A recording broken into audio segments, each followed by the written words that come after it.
It's Ask Aha, and we have Mags, we have Morten, we have Paul. How are you? Very good, thank you. Good. So we've got a stack of questions here, many questions that we're going to work our way through. These have come from all over the world. Answers, yeah. Sorry? You want short, brief answers? No. I want expansive, lovely anecdotes and lots of nice stories, thank you. So we're going to power through as many as we can. And this one, first of all, is from Pete, who is in East London. So if you had a time machine, it's these kind of questions. These are the fun questions, right? If you had a time machine, what era or special memory of your career would you revisit? So who wants to go first? Morten, you've taken the plunge. You use microphone as well. 2050 maybe? 2015? 50. 50? I'll go forward. What age will you be then? I haven't checked really. I'll be pretty. What will I be? 99. Pretty mature, I think. 99. 91. No, I can't work the math out. How would you like 91. to spend your last days when you're that old guy? And would it be in a rocking chair? Before I buy it. Yeah. I'll just be expectant, I think, of what's to come next. To come. And Mags? I haven't thought much about going back and doing things over, but I guess there are some moments that would be nice to revisit, and then there are some that would be helpful to go back and revisit. I think one of the sort of helpful moments would be to go back and do Live Aid again with the right monitor. We were listening to the next band tuning up while we were performing, so that would have been a nice. I would have liked to enjoy that moment more. Playing to millions of people from Berlin. But how did it affect the performance? Was it awful? It was really weird. When it gets that bad, just gets funny, really, in my world anyway. It got funny. A lot of people. The drummers monitor. It was the strangest thing. Oh, I'm sure. Thank goodness there wasn't Twitter and things like that going on those days, because you'd come off stage and you'd be like, I went on live. It was live, broadcast everywhere. Very strange. Yeah. Were you upset afterwards, or you did literally have to laugh? I don't know. What can you do? It was just a big mix-up. And it was we sounded very strange. I'm sure. Not very nice. And Paul? I don't know, maybe 93 when we sort of stopped the first time. I mean, I thought we were onto a different... We could have gone a different route, which might have been interesting to see. So... What route would that be? We were sort of turning a little internal, introspective, and I would have liked to see that. Being more experimental and alternative? You never know. I mean, just to see what that could bring out of us. Yeah. Interesting Without answers. losing the success, obviously. Yeah, obviously you want the massive success as well and all the experiences that brings. A few fans, including Michelle from Redcar, have emailed and texted to ask about the Everly Brothers cover, Crying in the Rain. Why did you choose to cover that song?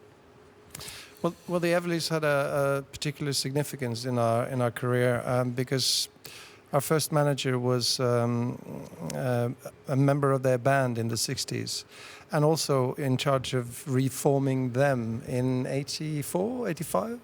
No, 84. 83. Okay, well, before we really got going. And so we got to meet them, and obviously, historically, the Beatles were really influenced by the Everlys, and we were really influenced by the Beatles. So we kind of have had a relationship with them, both personally and professionally, since, even to the point where they gave us an Everly guitar each for Christmas, made from the same tree, back in the 80s. You scratched up mine. I remember it took you 5 minutes to make a huge dent into mine. All right. Well, I'm glad I did. I'm sure it sounds better for it. It does actually. Oh no. And Katie from North Wales asks if you've considered doing another cover. If so, would it be another song from that era or something more contemporary? Any songs that you've loved recently? Well, we have done a couple. I mean, for BBC, we did a Depeche Mode cover. We've done a... Which one did you do? Which one was it again? As well. We did Sail O Wave Goodbye by Soft great Cell. song. And a couple of things we were listening to when we came to London in the early 80s, which was really formative. We also did like Number 9 Dream. Yeah. London. For Darfur, I think it was. Yeah. Yeah. But it's never really been a thing for us to do covers. It's never been a career type of move. No, it's one of those things that's suggested that perhaps you would like to do this, and you go, no, I okay, mean, we will do it. consciously, it's not been Yeah. something we've chosen to do as a career move. We've done it, and it's been good to do when we've done it. Actually, it's been nice, but it's not really something we tend to do. Next question. If you could choose, I told you they're interesting questions. If you could choose 3 artists to cover 3 of your songs, which artists would it be and which songs? So you can do one each, choose one each. So an artist to cover one of your songs, who would you have? Powell, you can go first. Oh, God. I don't think. Is there an artist that whose voice you really love, whose style you really love, that you would like to see doing a particular favourite of your songs? There's so many. Jeez. Um, Okay, Morten, you can go. No, I feel with Paul. But you've had a bit more time drawing now. a blank over here, or what? Maybe you could start. Is there, Magne. who have you loved? Which artist do you absolutely love? Someone. It's not They can because I can't picture anyone doing it. I think it's a good question, but I think I just need a little time for it. So we can come back to this. Well, I think what is always interesting is if you have people covering your songs, and I mean, there's been a few occasions where you've really kind of enjoyed other artists doing it. I mean, for instance, when Coldplay was doing Hunting High and Low for a German radio show, I think I heard it first. Someone sent it to me. I mean, Take On Me has been covered a lot of times, but there's one particular one by Aqualung. Matt Hales did a really beautiful down version of it for an American TV series or something. And so there's always, like, when they twist it far away from the original, it's always a nice thing. Yeah, flattering, very flattering. But as also, well. the catalogue of songs from Aha, it's a huge catalogue, and I sing them. I sing all of them. So it would be nice to hear someone with an entirely different approach to vocals, to do some of the songs. Well, I've done Lifelines on this tour. And Was it all right? Were you happy with it? But you're not a vocalist. Well, there you go. That's what I mean, different approach. I should credit Doris from Germany, by the way, who emailed in with that question. So, Doris, that's the answer for your questions. Paul, any thoughts? We'll come back to you in a week. Yeah. No, but I mean, there's lots of great covers out there already, we have with us now Anneli Drecker on vocal. She said, I just heard a version of And You Tell Me that she did. I thought it was really great. Excellent. Martina from Germany would like to know the weight of Morten when he was born and maybe the length. Pretty much as now, really. You're a big baby. I just came through exactly like this. Are you calling Morten a big baby? Not the first. Can you leave us alone, guys? I weighed just over 5 kilos. Ooh. Oh, what's that in pounds? Is that even possible? That's painful. That's painful. Okay. It was pure gravity that delivered me.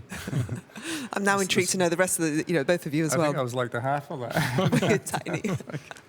Max, any idea? I was 3,915 grams, and exact same as my first son. We had exactly on the gram the same weight.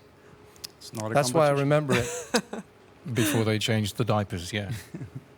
Next question. Many fans have emailed saying that Cast and Steel is one of their favourite Aha albums, including Sarah. She emailed, why have you chosen not to perform many songs from the new album on the tour when it's, in my opinion, so Sarah, your best work to date? I think we've done what we usually do.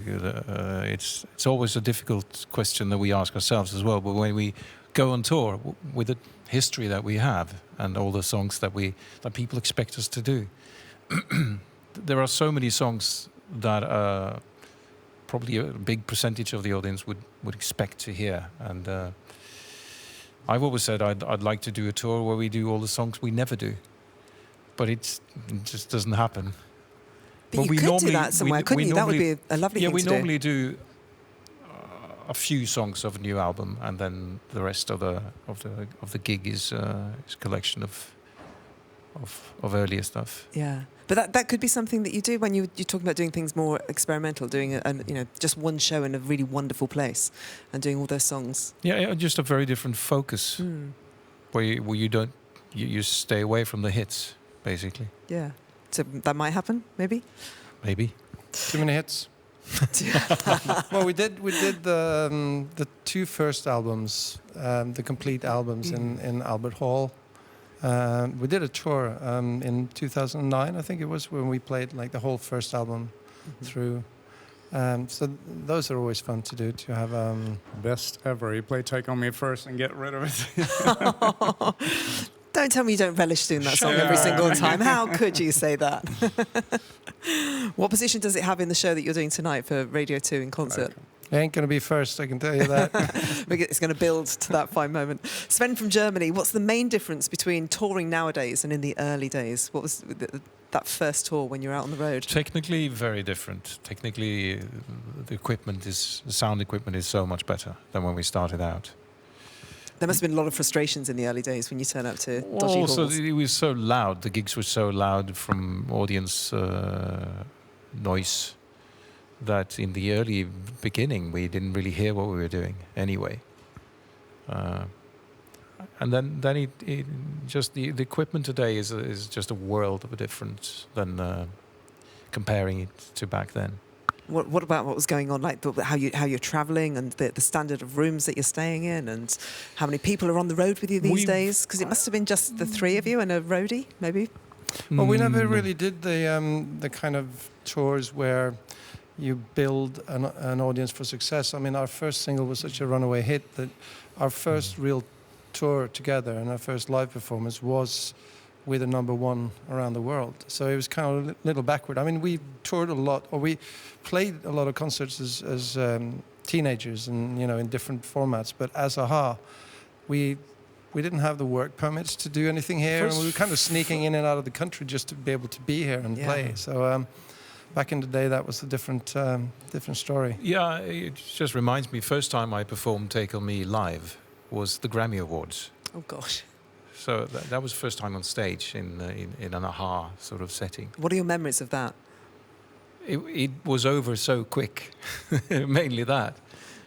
And the audience were just a lot of very famous people. Terrifying then? Yeah, or do you not get affected? Not really by those things, no. No. What does terrify you? I heard you talking to Simon Mayo earlier on, actually. I just needed things technically to be there so that I hear what I do and I can see where I'm driving, basically. Then that's the main concern for me. If I don't feel confident in a way about that, then it affects my focus a little, and too much, in fact. I'm not professional enough there. Believe me, it affects all of us. Repercussions. The repercussions, yeah. You've got a good team around you, because that's always very important, I think, to have like family, right? Very good team. That's true. Kind of keeps you sane. We have time for one more question. Let's go with this one. How did a-ha end up having their fan club based in the local post office in the sleepy little village of Headley in Hampshire? This is Des who said this. Because our manager, Terry Slater, who basically broke us in a sense to fame and all of this, he lived there. That was his house address. Headley in Hampshire. I think he reckoned that it would be like an easy task for a local post office to deal with it.